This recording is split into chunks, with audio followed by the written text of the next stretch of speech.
Hello! Welcome to another collective reading.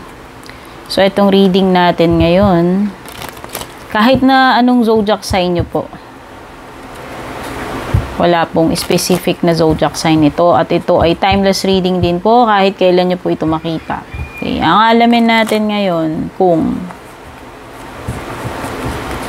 babalik pa ba itong person mo?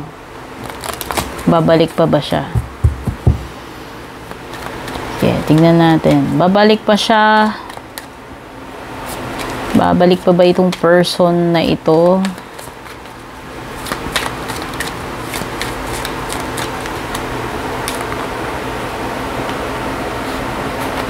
Okay, so dito ba lang parang nakikita ko na yung sagot, no? So, etong person mo, pwedeng ikaw ito ha. Strong energy ng air sign, Gemini, Libra, Aquarius, whether ikaw yung air sign dito o yung person na pinag-uusapan natin kung babalik pa ba. So, sa tingin ko mukhang nag-e-enjoy itong person na ito sa feeling ng iba. Or pwedeng ang naging cause ng hiwalayan nyo is about a third party. O babalik pa ba siya ang tanong. Tingnan natin. Ano pa ba itong mga ibang energies? Babalik pa kaya itong person mo?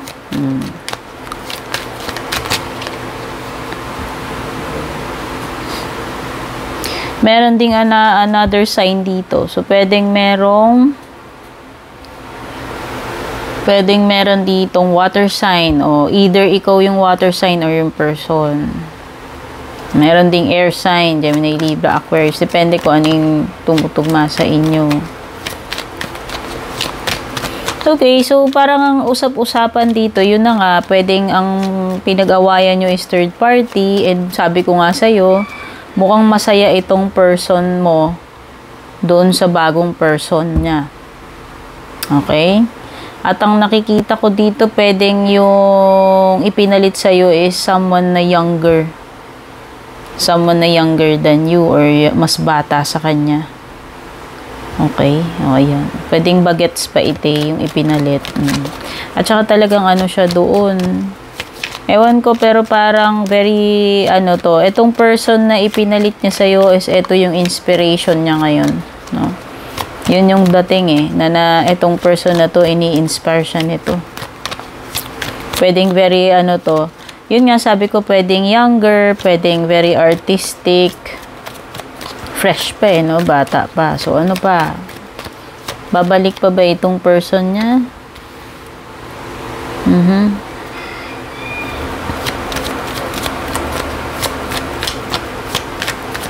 Oh, alam mo, iniwan ka sa ere nitong person na to, at ikaw yung nalagay na para kang naiwan ng nakabitin. So, habang siya ay nag-e-enjoy doon, masaya siya doon sa bagong person, ikaw naman umaasa ka. No? Ikaw itong nakabitin dito, ikaw itong umaasa kung babalik pa ba. Ito nga yung pinag-uusapan natin kung babalik pa, pero parang feeling ko hindi na. Feeling ko lang hindi na. Kasi nga, sabi ko nga sa'yo, nag-e-enjoy siya doon sa bagong person. So, para sa akin, too early to tell kung babalik pa siya. Hindi naman natin masasabi yan dahil, di ba? Hindi man natin hawak lahat ng yung mangyayari. Pero ang masasabi ko, kung sa ngayon, kung gusto mong malaman ngayon kung babalik sa'yo tong person na to, well, hindi. Sabi ko hindi. Kasi nga, yun yung source ng inspiration niya ngayon itong bagong person. Masaya siya doon. No? Masaya siya doon.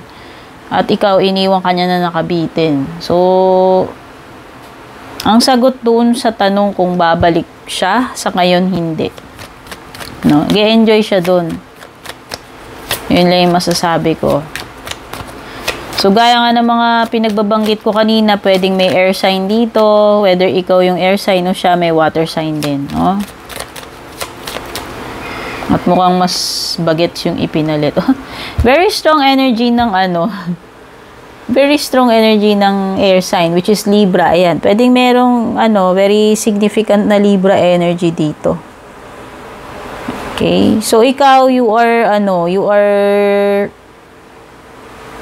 you are expecting na kahit papano mabibigyan ka ng hustisya dito sa ginawa nitong person na to. Okay, pero nakikita ko nga dito, masaya siya kasi doon. And kung babalik siya sa ngayon, hindi. No? Pero ayan, pwedeng karma is coming Ayan, no?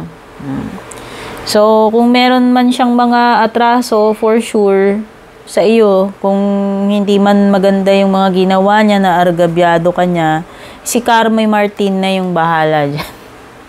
Si Carmi Martin yung magbibigay ng justice para sa iyo, pero too early to tell. Hindi ko masasabi kung kailan siya sisingilin ni Carmi Martin. Pero sabi ni Carmi Martin, I got you. Siya na daw bahala sa'yo. Ayan o.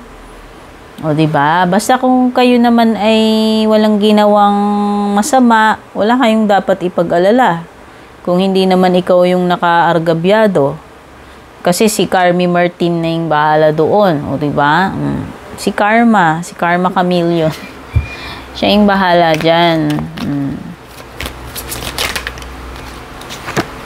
Okay, pwedeng yung iba sa inyo, if you are already married, syempre legal process yan kung kayo ay dumadaan sa divorce or annulment situation. Pwedeng ito naman yung indication nun. So, pwedeng yung iba dito, naghihintay na lang kayo ng decision or ongoing yung process, no? So, yan, pwedeng ganun. O, diba? Masasabi ko, this person, nakahanap na siya ng mas better sa'yo sa ano niya, para sa kanya. Para doon sa person na nang iwan sa'yo. Para sa kanya, ito na yung mas better na person. Pero, itong Six of Swords is also an indication na ikaw ay makaka-move on din naman. No? Presumably, yun yung sinasabi ni Six of Swords na ikaw ay magiging better din naman. Pwedeng sa ngayon hindi pa, pero in the future, oo. No? Possible din na ikaw ay makakahanap din naman ng mas better na partnership.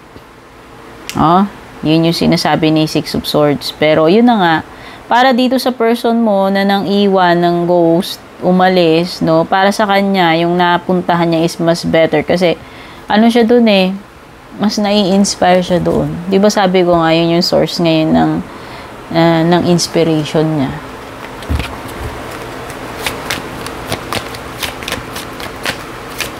So, ano yung possible na magiging outcome nito? Possible na magiging outcome, may mahihirapang mag-move on.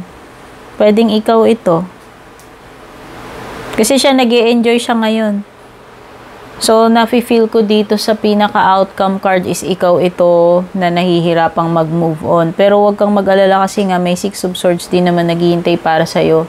Hindi ka man makahanap nung person agad-agad, ng mas better person agad-agad na kapalit nito, at least makaka-recover ka naman. Yun naman yung pinapromise ni Six of Swords sa'yo. Pero right now, yung pinaka-outcome mo is nahihirapan ka. Mahihirapan ka mag-move on dahil dito sa ginawa sa'yo nitong person na to. Okay, so eto yung mga nakuha ko. Hindi ko nahahabaan. Ito ay collective reading lamang. So, for sure, hindi magre-resonate sa inyong lahat, no? Pwedeng iba makaresonate, pwedeng iba hindi. Pero sana nagustuhan nyo to. At kung nagustuhan nyo, please don't forget to subscribe sa aking YouTube, palike and follow na rin yung aking FB page at palike and share na rin itong ating reading. Take care and God bless.